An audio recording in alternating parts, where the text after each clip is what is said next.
Hello class fourth, आप सभी का स्वागत है आपकी विज्ञान की कक्षा में। आशा करती हूँ कि आप सभी बच्चों अच्छे होंगे और अच्छे से पढ़ाई कर रहे होंगे और आपका स्वास्थ्य उत्तम होगा। आज हम पढ़ेंगे बच्चों पाठ 5 और पाठ का नाम है मौसम और उसका प्रभाव, वेदर एंड इट्स अफेक्ट। बच्चों, आज हम मौसम और उसके हमारे ऊपर क्या प्रभाव पड़ते हैं, हमारे वातावरण पे क्या प्रभाव पड़ता है, उसके बारे में जानेंगे। मौसम मौसम जो है वो समय समय पर तथा दिन प्रतिदिन बदलता रहता है। हम देखते हैं कि एक ही दिन में तेज गर्मी पड़ती है तथा कुछ समय बाद बादल बनने शुरू हो जाते हैं। और ऐसा क्यों होता है, आइए इस अध्याय में हम मौसम और उससे होने वाले प्रभाव के विषय में विस्तार से जानें। अब हम पढ़ेंगे बच्चों मौसम के बारे में, यानी कि वेदर के बारे में। जब लगभग एक ही प्रकार की जलवायु लंबे समय अंतराल के लिए बनी रहे तो इसे मौसम या ऋतु कहते हैं। सूर्य, हवा, पानी, बादल, वर्षा आदि मौसम को प्रभावित करने वाले कारक हैं, परंतु इन सभी में सूर्य ही मौसम को बदलने का मुख्य कारण है। बच्चों, मौसम के बदलने का मुख्य कारण क्या है? मौसम के बदलने का मुख्य कारण है बच्चों आपका सूर्य। ठीक है, सूर्य से मौसम परिवर्तन, वेदर चेंजेस ड्यू टू सन। हम सभी जानते हैं, क्या जानते हैं? हम सभी जानते हैं कि सूर्य, पवन, बादल और वर्षा ये चारों मिलकर क्या बनाते हैं? ये चारों मिलकर मौसम बनाते हैं। हमारी विभिन्न क्रियाएं मौसम के परिवर्तन से प्रभावित होती हैं। पृथ्वी के परिभ्रमण और पृथ्वी का सूर्य के चारों ओर परिक्रमण का मौसम पर प्रभाव पड़ता है। यानी कि बच्चों, रोटेशन और रिवॉल्यूशन जब दोनों ही होता है ना पृथ्वी का, जैसे कि हम सभी को पता है कि पृथ्वी जो है सूर्य के चारों तरफ चक्कर लगाती है और अपने एक्सिस पे भी घूमती है, तो ये भी फैक्टर है अफेक्टिंग टू वेदर। सूर्य मौसम के नियंत्रण में एक महत्वपूर्ण भूमिका निभाता है। सूर्य ही है जो वायु में गति उत्पन्न करके समीर या तीव्र पवन बनाता है और जल का वाष्पीकरण करके बादल बनाता है, जिससे क्या होती है बच्चों? जिससे वर्षा होती है। और इसीलिए कहा जाता है कि सूर्य जो है, जो सन है, सूर्य ही मौसम का नियंत्रक है। सूर्य का भूमि और जल पर प्रभाव, sun's effect on land and water. बच्चों, अब हम क्या पढ़ेंगे कि सन जो है वो कैसे इफेक्ट करता है लैंड और वाटर को। सूर्य की गर्मी से भूमि और जल दोनों ही प्रभावित होते हैं। भूमि जल की तुलना में दिन के समय शीघ्र गर्म और सूर्यास्त के बाद शीघ्र ठंडी हो जाती है। इस बात को हम निम्न प्रयोग द्वारा प्रमाणित कर सकते हैं। सूर्य का मौसम पर प्रभाव, और सूर्य का मौसम पर क्या प्रभाव रहता है? सन इफेक्ट ऑन वेदर। जब सूर्य उदय होता है, व्हेन सन राइज, तो दिन होता है, और जब सूर्य अस्त होता है बच्चों तो रात होती है, और रातें दिन की अपेक्षा में ठंडी होती हैं। इसका कारण यह है कि दिन के समय पृथ्वी पर सूर्य की किरणें सीधी पड़ती हैं, वे भूमि, जल और वायु को गर्म कर देती हैं। रात को जब सूर्य नहीं होता तो ठंड होती है। सुबह और शाम को सूर्य की किरणें तिरछी पड़ने के कारण अधिक गर्मी नहीं होती। दोपहर में किरणें सीधी पृथ्वी पर पड़ती हैं, इसीलिए बच्चों दोपहर में, आफ्टरनून में बहुत ज्यादा गर्मी होती है। ऐसे लगता है कि हमारे सर के ऊपर ही सूरज आ गया है। ग्लोब को देखने से पता चलता है, ग्लोब क्या है बच्चों? ग्लोब एक पृथ्वी का मॉडल है। तो ग्लोब को देखने से पता चलता है कि पृथ्वी अपने अक्ष पर झुकी हुई है। पृथ्वी का यह झुकाव परिक्रमण के समय विभिन्न मौसमों के बनने का कारण बनता है, और इस झुकाव के कारण जब पृथ्वी सूर्य के चारों ओर घूमती है तो पृथ्वी के आधे हिस्से पर सूर्य की किरणें एकदम सीधी पड़ती हैं। जब ऐसा होता है तो इस आधे हिस्से में गर्मी की ऋतु और इसके विपरीत दूसरे आधे हिस्से में सर्दी की ऋतु होती है, और गर्मियों में दिन गर्म और क्या होते हैं? लंबे होते हैं, जबकि सर्दियों में दिन ठंडे और छोटे होते हैं। सूर्योदय और सूर्यास्त की अवधि पर ही दिन का छोटा या बड़ा होना निर्भर करता है। मौसम पर वायु का प्रभाव, effect of wind on whether. वायु भी सूर्य की गर्मी के कारण ही गर्म होता है। गर्म वायु ठंडी वायु की अपेक्षा हल्की होती है और वायु में क्या होता है, भार होता है, इसीलिए वायु धरती पर दबाव डालती है। जो वायु है, जो एयर है, वो धरती पर प्रेशर डालती है और यह दबाव वायु दबाव कहलाता है। यह दबाव बच्चों वायु दबाव कहलाता है। धरातल पर वायु दबाव अधिक होता है, ऊंचाई के बढ़ने पर यह कम होता जाता है। भिन्न भिन्न स्थानों पर भिन्न भिन्न तापमानों के कारण वायु क्या होती है बच्चों, गर्म या ठंडी होती है। चलती हुई वायु को पवन कहते हैं। धीरे धीरे चलती हुई पवन को मंद पवन या समीर कहते हैं। बच्चों यहाँ एक्टिविटी दी गई है that you have to learn by own, ये आपको खुद से याद करना है। मौसम पर वाष्पीकरण का प्रभाव। अब हम पढ़ेंगे बच्चों इवेपोरेशन के बारे में। मौसम पर इवेपोरेशन का क्या प्रभाव पड़ता है। इवेपोरेशन क्या होता है बच्चों, जब पानी जो है गर्म किया जाता है तब बच्चों वो वाष्प बनकर यानी कि वेपर्स बनकर वो ऊपर की ओर उठने लगता है, उसको हम इवेपोरेशन कहते हैं। गर्मी के कारण जल से जलवाष्प बनने की प्रक्रिया को वाष्पीकरण कहते हैं और सूर्य की किरणों को गर्मी से जल व वाष्पीकरण शीघ्रता से होने लगता है। ठीक है बच्चों, हमने वाटर साइकिल में पढ़ा है कि जैसे सूर्य की किरणें पड़ती हैं पृथ्वी पर तो जो भी जितने भी वाटर बॉडीज हैं वो ऊपर उठने लगते हैं in the form of water vapour. जब जल का वाष्पीकरण होता है तो जलवाष्प ऊपर वायु में उठती है। आसमान में यह ठंडी होकर पानी की बूंदों में और यह बूंदें इकट्ठा होकर बादल में बदल जाती हैं और बादल वर्षा करते हैं। जल वाष्प ही सर्दी की ऋतु में ओस, कोहरा, तुषार और हिम में बदल जाती है। वायु में उपस्थित जलवाष्प की मात्रा को आर्द्रता कहते हैं।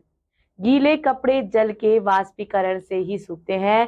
तेज धूप के द्वारा वाष्पीकरण गर्म, ठंडे, सूखे, बरसाती मौसम तथा पवन के चलने या ना चलने पर निर्भर करता है। शांत पवन की अपेक्षा तीव्र पवन में वाष्पीकरण तेजी से होता है और सर्दी की अपेक्षा गर्मी में वाष्पीकरण तेजी से होता है। वर्षा की अपेक्षा में सूखे दिन में वाष्पीकरण तेजी से होता है।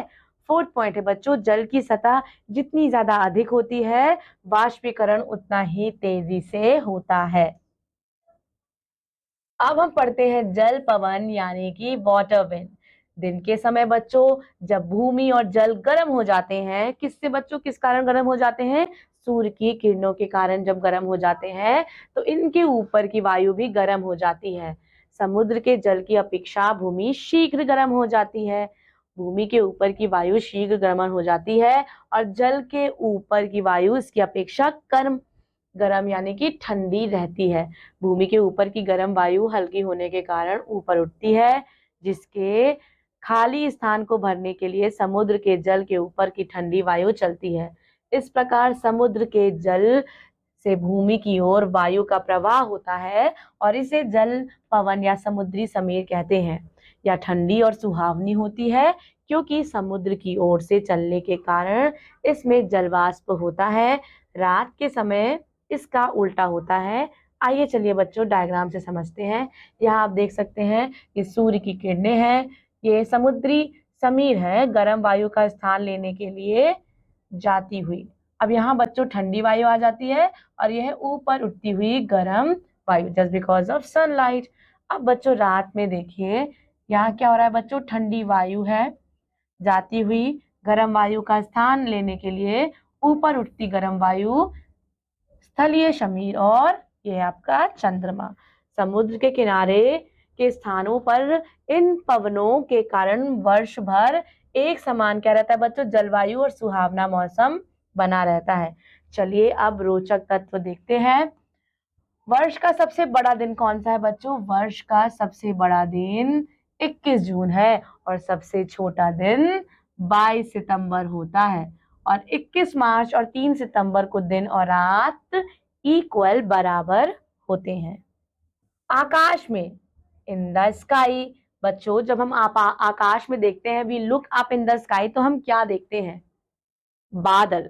जब सूर्य की किरणें पृथ्वी पर स्थित समुद्र, नदियों, तालाबों आदि के जल पर पड़ती हैं तो इनका जल वाष्पीकरण प्रक्रिया के द्वारा जलवाष्प के रूप में हवा में मिल जाता है। जल वाष्प गर्म होने के कारण ऊपर आकाश की ओर बहने लगता है। बच्चों, हमें पता है कि जब वाटर है, जो एयर है, जब वो गर्म होती है तो वो ऊपर की ओर उठने लगती है।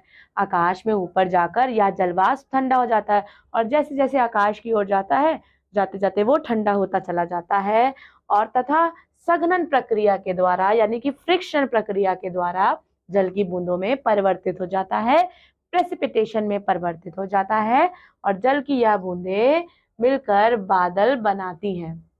अब बच्चों, क्या है वर्षा? जब बादलों में स्थित जल की बूंदें आकर आकार में बहुत बड़ी हो जाती हैं, तो अपने भार के कारण यह पृथ्वी पर वर्षा के रूप में गिरने लगती हैं। अब बच्चों, हम पढ़ेंगे ओला यानी कि हेल के बारे में। बादलों से गिरता हुआ वर्षा का जल जब कभी अत्यधिक ठंडे क्षेत्रों में प्रवेश करता है, तब यहाँ क्या होता है बच्चों? तब यहाँ पानी वातावरण की ठंडक के कारण हवा में छोटे छोटे बर्फ के टुकड़े के रूप में जम जाता है। ये छोटे छोटे बर्फ के टुकड़े बहुत तेजी से पृथ्वी पर गिरते हैं। इन्हें ओले कहते हैं। ओला वृष्टि से खड़ी फसलों को नुकसान पहुंचाता है। अब बच्चों, ये क्या है? ये हिम है, ये स्नो है।